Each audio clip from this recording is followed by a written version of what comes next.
సుప్రియ శరత్ గారు. నమస్తే అమ్మ. శ్రీమాత్రే నమస్తే అమ్మ. నమః. శ్రీమాత్రే నమః.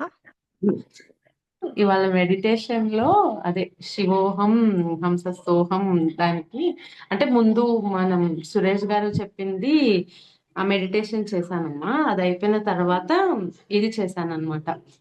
సో నేను అదే అంటే ఇవాళ సమస్యల పరిష్కారాలు ఉంది కదా, ఎట్లయినా మేడంతో చెప్పాలి. బాగా వెన్నుపూస నొప్పి వస్తుంది చేస్తున్నప్పుడు. ఇవాళ ఎలాగైనా చెప్పాలి అని అనుకున్నా.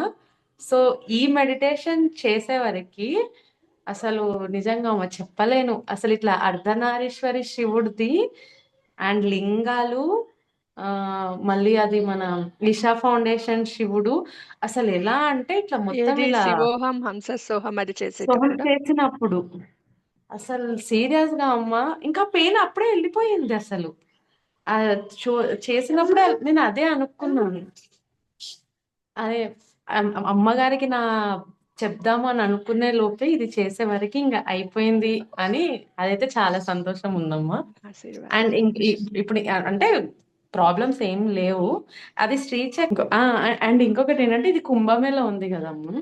అయితే అక్కడికి యాక్చువల్లీ వెళ్దాము అని నాకు మాఘమాసం కదా, కాశీకి కూడా వెళ్ళాలి అని చాలా ఉండే అనమాట.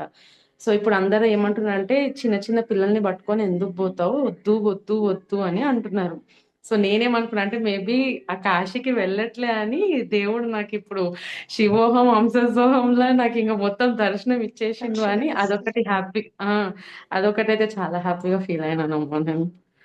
థ్యాంక్ యూ అమ్మ. థ్యాంక్ యూ అమ్మా. నిజంగా అసలు మీరు చెప్పే పూజలు చేస్తున్నప్పటి నుంచి నిజంగా చాలా పీస్ వచ్చింది అసలు. అమ్మ కృప. చాలా thank thank you you so అమ్మ. మచ్ అమ్మా. శ్రీమాత్రే నమః. శ్రీమాత్రే నమః.